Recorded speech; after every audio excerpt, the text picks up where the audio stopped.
Hi fellow, welcome to Mathematical 360.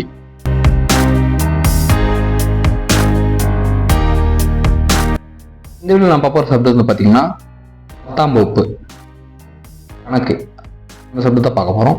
இன்னைக்கு நம்ம போகிற சாப்டர் வந்து பார்த்தீங்கன்னா 7 அளவியல். ஸோ இந்த சாப்டர் தான் இந்த வீடியோ பார்க்க போகிறோம். இன்னைக்கு நம்ம போகிற டாபிக் வந்து பார்த்தீங்கன்னா நேர்வட்ட உருளையின் புறப்பரப்பு. அதாவது நேர்வட்ட புறப்பரப்புங்கிற டாபிக் பற்றி தான் இந்த வீடியோ இந்த இடத்த பார்க்க போகிறோம்.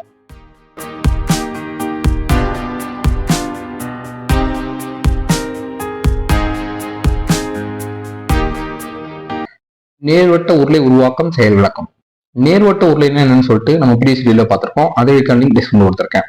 அதை பார்த்துட்டு வந்தீங்கன்னா நேர்வட்ட உருளைன்னு சொல்லிட்டு என்னன்னு தெரியும். ஸோ அப்போ அதோட செயல் விளக்கத்தை வந்து பார்க்கலாம்.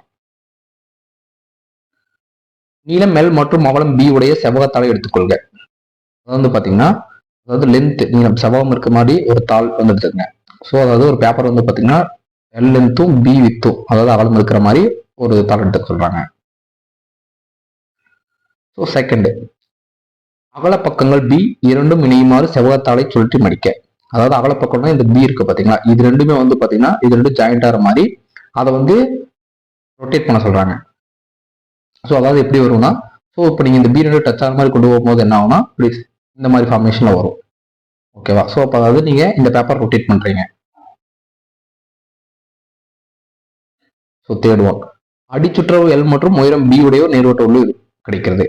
அதாவது பாத்தீங்கன்னா இது ரெண்டையும் ஜாயின் பண்ணீங்கன்னா, அதாவது சுழற்று மடிக்கும் போது இந்த ரெண்டு பாயிண்ட் ஜாயின் பண்ணீங்கன்னா இந்த மாதிரி ஃபார்மேஷன் கிடைக்கும். அதாவது பாத்தீங்கன்னா ஒரு உருளை மாதிரி கிடைக்கும். அதாவது அடிச்சுற்றளவு. ஸோ அடிச்சுற்றளவு பார்த்தீங்கன்னா கீழே L மற்றும் உயரம் B உடைய, ஸோ அதாவது ஹைட் வந்து பாத்தீங்கன்னா B உடைய ஒரு உருளை கிடைக்கிறது. ஸோ இதுதான் வந்து பாத்தீங்கன்னா நேர்வட்ட உருளை வந்து எப்படி ஃபார்ம் ஆகுதுன்னா, ஒரு செவ்வகத்தாள்ல இருந்து இந்த மாதிரி ஃபார்ம் பண்ணும்போது ஒரு உருளை மாதிரி ஃபார்ம் ஆகுது. ஸோ இதை வந்து இதோட செயல் விளக்கம்.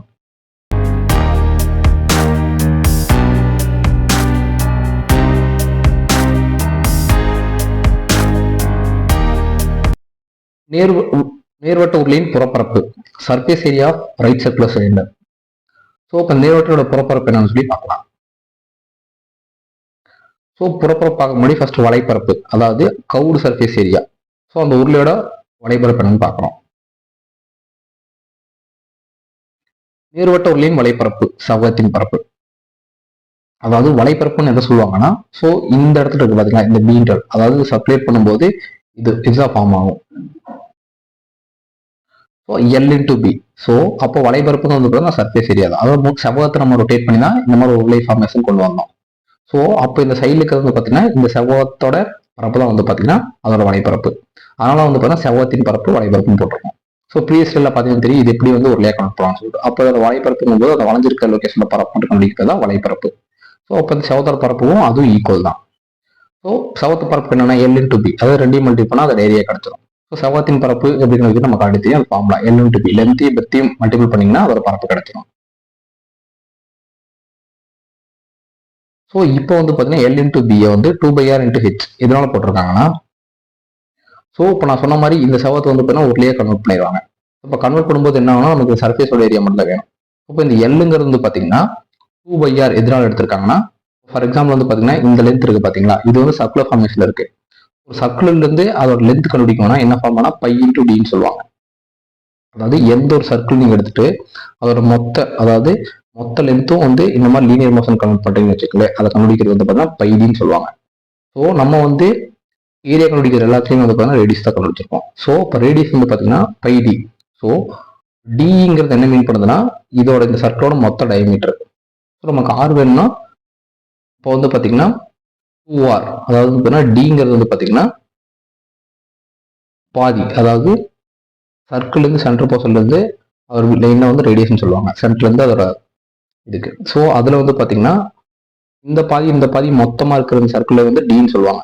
அப்போ பாதி மட்டும் ஆறுனா 2r போட்டீங்கன்னா ரெண்டையும் ஆர் ரேடியேஷன் மல்டிபிள் பண்ணீங்கன்னா உங்களுக்கு வந்து பார்த்தீங்கன்னா டி கிடைக்கும். அதனால டி ஈக்குவல் டு 2r. ஓகேவா? அப்போ நான் சொன்ன மாதிரி இந்த லென்த் வேணும். அப்போ என்ன பண்ணும் π into d. ஸோ πdக்கு பதிலாக டிக்கு பதிலாக 2r போடுறாங்க. அதனால வந்து பார்த்தீங்கன்னா 2/rன்னு கிடைச்சிருக்கு.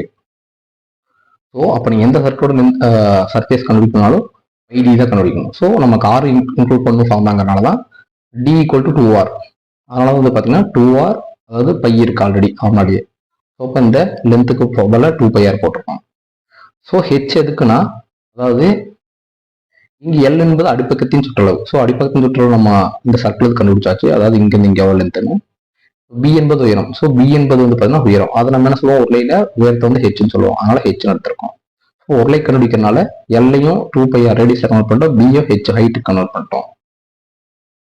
ஸோ அப்போ நேர்வட்ட உருளையின் வலைப்பரப்பு 2πr × h, இது ஃபார்முலா. நீங்க இதை மெமரைஸ் பண்ணிக்கணும். ஸோ உருளையின் வலைப்பரப்பு, ஸோ வலைப்பரப்பு புறப்பரப்புக்கு டிஃபரன்ஸ் இருக்கு. ஸோ இப்போ வலைப்பரப்புனா இந்த வளைஞ்சிருக்கிற ஒரு கேசட் மட்டும்தான். ஸோ அப்போ உருளையின் வலைப்பரப்பு ஈக்குவல் டு 2πr சதுர அலகு. ஸோ நீங்க எந்த ஒரு ஏரியா வேல்யூ கண்டுபிடிச்சாலும் அதோட யூனிட்டை மென்ஷன் பண்ணணும். நம்ம சதுர அலகும் காமன் எடுத்திருக்கோம். ஸோ உருளையின் வலைப்பரப்பு ஈக்குவல் டு 2πr h சதுர அலகுகள். இதையும் மெமரைஸ் பண்ணிக்கணும்.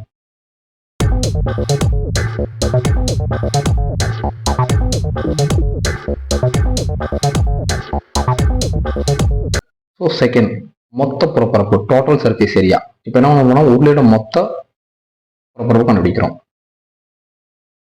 மொத்த புறப்பரப்பு ஒரு திண்ம உருளையின் வலைபரப்போடு அதன் அடிப்பக்கம் மற்றும் மேற்பக்க வட்டப்பரப்புகளை கூட்ட கிடைப்பதாகும்.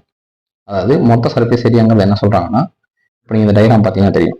நம்ம வீடியோல பார்த்தோம்னா தெரிஞ்சிருக்கும். அதாவது இது வலைப்பரப்பு, இந்த வளைஞ்சிருக்கிறத வலைப்பரப்புன்னு சொல்றாங்க. மேல வந்து ஒரு சர்க்கிளை வச்சு க்ளோஸ் பண்ணாதான் இந்த உருளை கம்ப்ளீட் ஆகும். அதாவது திண்மமா கன்வெர்ட் ஆகும். அதாவது திண்மம் வந்து பாத்தீங்கன்னா ஒரு க்ளோஸ் சாலிட், அதாவது சாலிடா இருக்கணும். ஸோ இப்போ கீழே ஒரு வட்டம் மேல ஒரு வட்டத்தை க்ளோஸ் பண்ணீங்கன்னா மட்டும் தான் இந்த உருளை வந்து கம்ப்ளீட் ஆகும், அதாவது திண்மமா கன்வெர்ட் ஆகும். ஸோ அப்போ ஒரு சர்ஃபேஸ் ஏரியா வேணும், ஒரு திண்மத்துல கன்வெர்ட்னா அது சர்ஃபேஸ் மட்டும் வைக்கணும். அப்போ நேர்வட்டொலியின் மொத்த புறப்பரப்பு, ஸோ மொத்த புறப்பரப்பு வந்து பாத்தீங்கன்னா வலைபரப்பு. ஸோ பிஎஸ்ல கண்டுபிடிச்ச அந்த வலைபரப்பு. ஸோ பிளஸ் மேல்வட்டத்தின் பரப்பு, ஸோ இந்த வட்டத்தோட பரப்பு மறுபடியும் கீழ்வட்டத்தோட பரப்பு. ஸோ இந்த கீழ்வட்டத்தோட பரப்பு, இது மூணு ஆட் பண்ணீங்கன்னா இந்த மொத்த பரப்பு, அதாவது மொத்த சர்ஃபேஸ் ஏரியாவும் நமக்கு கிடைக்கும். பிஎஸ்ல பார்த்துருப்பீங்க வலைபரப்பு, உருளையோட வலைபரப்பு என்ன கண்டுபிடிச்சிருக்கோம், அதாவது 2πr/h. ஸோ அது எப்படி வந்துச்சுன்னு பிஎஸ்ல பார்த்தீங்கன்னு தெரிஞ்சிருக்கும். பிளஸ் மேல்வட்டத்தின் பரப்பு, ஸோ வட்டத்தோட பரப்பு நமக்கு ஆல்ரெடி தெரியும், πr². இப்போ எதுக்கு ஆறுங்கிற எடுத்தாலும் உங்களுக்கு தெரியும். ஸோ அதாவது பார்த்தீங்கன்னா டி எதுல இன்க்ளூட் ஆகுது, அதனால நம்ம ஆர்ல கன்வெர்ட் பண்ணி பிளேஸ்ல எடுத்துருந்தோம். So πr². ஸோ வட்டத்தின் பரப்பளவு நீங்க பார்த்தீங்கன்னா πr² தான். ஸோ அப்போ 2πr/h பிளஸ் மேல்வட்டத்தின் பரப்பு πr². கீழேயும் அதே வட்டம் தான், அதே ரேடியஸ் தான். ஸோ அப்போ எல்லாத்துக்கும் ஒரு ரேடியஸ் தான் πr². ஸோ இப்போ என்ன ஆகும், 2πr/h பிளஸ் இது 1πr² 2 என்ன ஆகும், 2πr² ஆகும். ஸோ இதுல வந்து பார்த்தீங்கன்னா 2πங்கிறது ரெண்டுலேயும் காமனா இருக்கு. ஸோ அது காமன் எடுக்கிறாங்க. இப்போ நாங்கள் 2πr வெளியே எடுத்துட்டீங்கன்னா இங்கே பேலன்ஸ் என்ன இருக்கு, ஹெச் மட்டும் இருக்கும். ஸோ ஹெச் இங்கே பேலன்ஸ் என்ன இருக்கும், ஆல்ரெடி ஒரு 6 வெளியே எடுத்துனா பேலன்ஸ் என்ன இருக்கும், 6. ஸோ அதனால ஹெச் பிளஸ் 6. ஸோ நேர்வட்ட உருளின் மொத்த புறப்பரப்பு 2πr × h plus r.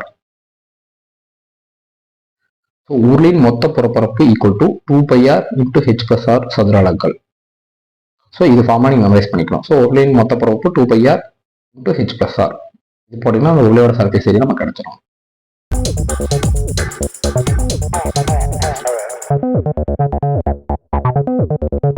Next video வந்து பாத்தீங்கன்னா உருளையின் புறப்பரப்பு சார்ந்த கணக்குகள் நெக்ஸ்ட் வீடியோ டெப்தா பார்க்கலாம். தேங்க்ஸ் ஃபார் வாட்சிங்.